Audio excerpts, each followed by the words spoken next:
The El Paso County Land Development Code was established to facilitate orderly growth and development in unincorporated El Paso County, thereby preserving the value of private property while ensuring the construction of public infrastructure needed to serve newly developed areas. El Paso County Development Services is responsible for the administration and enforcement of the Land Development Code. Development Services is here to provide you with information as to what's available to you under your zoning, or maybe a potential compatible zoning for the use you're looking to do, but also take you through the process from start to finish in terms of getting your entitlements, which may require rezoning, may require subdivision, all the way to actual construction. By their very nature, development review and zoning and code enforcement are somewhat complex. The engineering section of Development Services reviews drawings that are submitted as part of the subdivision process. The engineer section is primarily interested in the drainage and roads on a subdivision. Right now we're looking at meadows at Lorson Ranch, filing 4. This is one that's currently under construction. This is what it would look like on paper, with individual lots for future homes. And then what you see up there in the field is what it looks like in progress. And then the finished product would look like what you see in the background there. Today there's actually quite a bit of activity going on out here. We're paving phase 1 and phase 2 of this filing. They're still putting in utilities in phase 3. Most of us want to be able to do what we want on our property, but we also want someone to call when our neighbor's property becomes a junkyard. We receive citizen complaints. We have neighbors who may complain. We have rights of individual citizens. We have the community at large to be protected. El Paso County Code Enforcement Officers enforce zoning and land use codes. Their mission is to protect the value of private property throughout the county.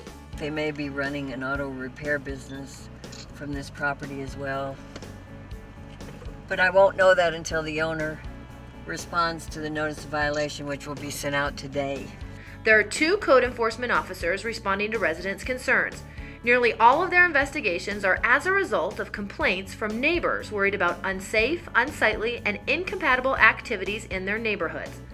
The most common complaints involve violations of county ordinances related to the accumulation of rubbish, weeds, and wrecked or inoperable vehicles.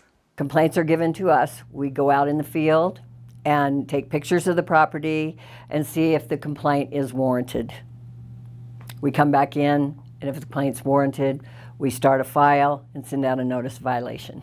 If a property owner fails to respond to the notice of violation, it is presented complete with pictures of the problem to the Board of County Commissioners during an open public meeting on the 2nd Tuesday of the following month. This is an opportunity for the property owner in violation to come and explain why his or her property is not in compliance with the code. It's also an opportunity for neighbors to come and explain to the commissioners why the violation is threatening the values of surrounding neighborhood properties.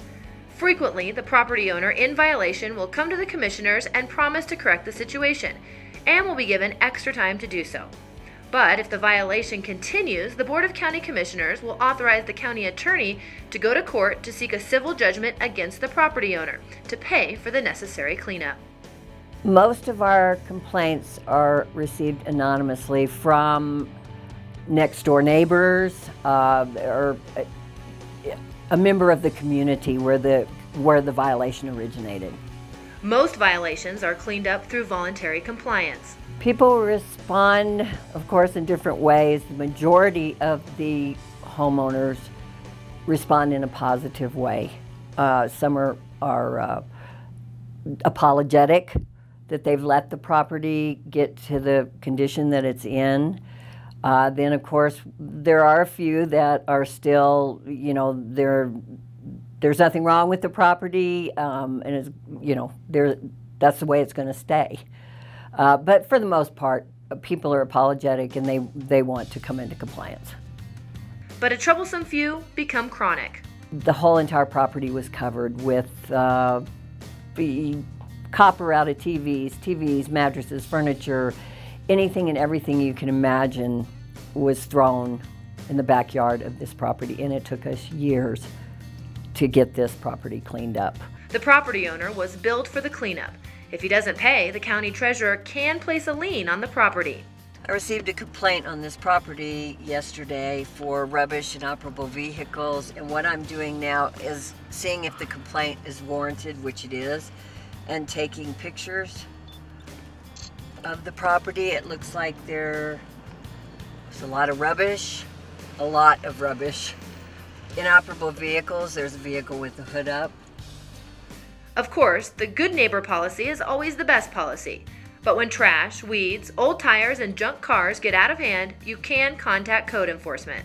Something important for all property owners, whether having lived here for a long time or moving into El Paso County, before you do anything, you need to go on the county website and look and see what in our use tables, what you can and can't do on your property, because even though a lot of our complaints are for rubbish and weeds, we do get a lot of complaints for illegal businesses where the property owner did not check ahead of time, went ahead and started a business that is illegal in that particular zone district.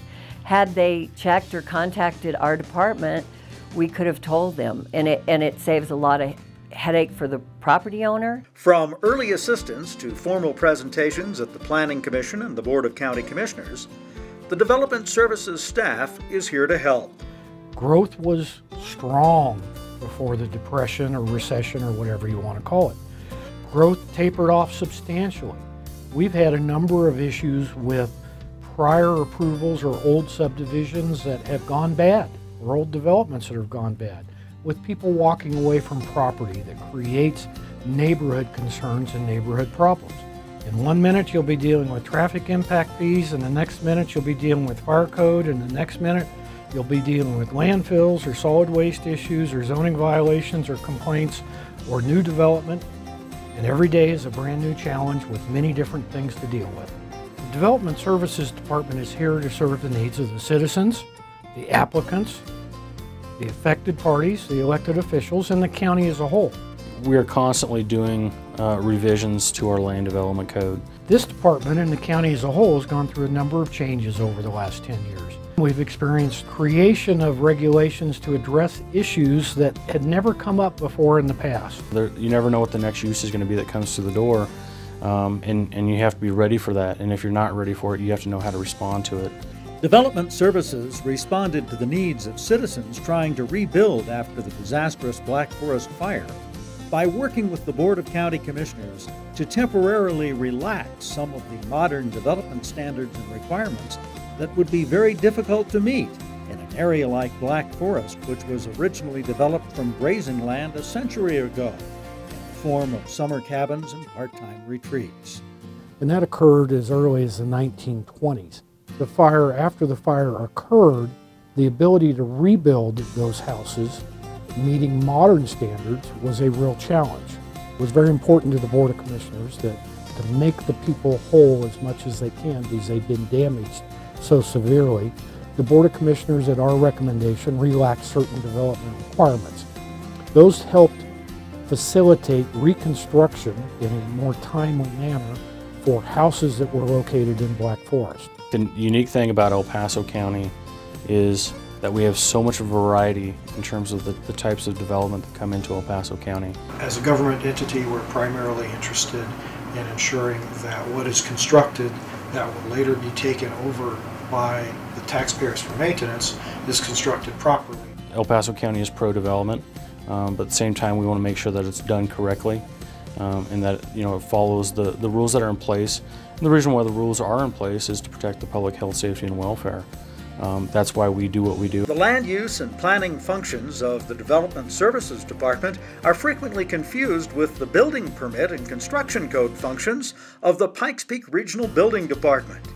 Both are located in the Pikes Peak Regional Development Center at 2880 International Circle.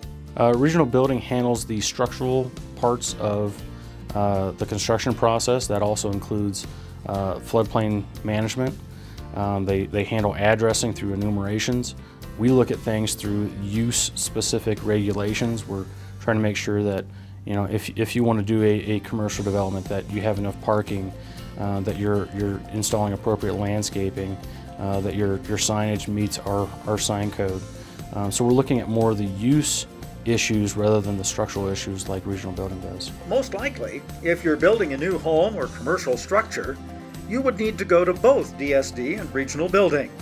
Development Services would review your site plan for access, setbacks, and zoning compliance, while regional building would review your construction plans for building codes and fire and electrical code compliance. And certainly there is no set of regulations that applies across the board to any development. No two properties are created the same, so we have to understand that and work with that as we go through the review process. But ultimately we're here to help not only developers but also residents to help them understand the development process and take those developments from start to finish. For more information on Development Services, go to the homepage at elpasoco.com. Then click on the word County Offices in the bar below the banner picture. From there, you will select County Administrative Services and then Development Services.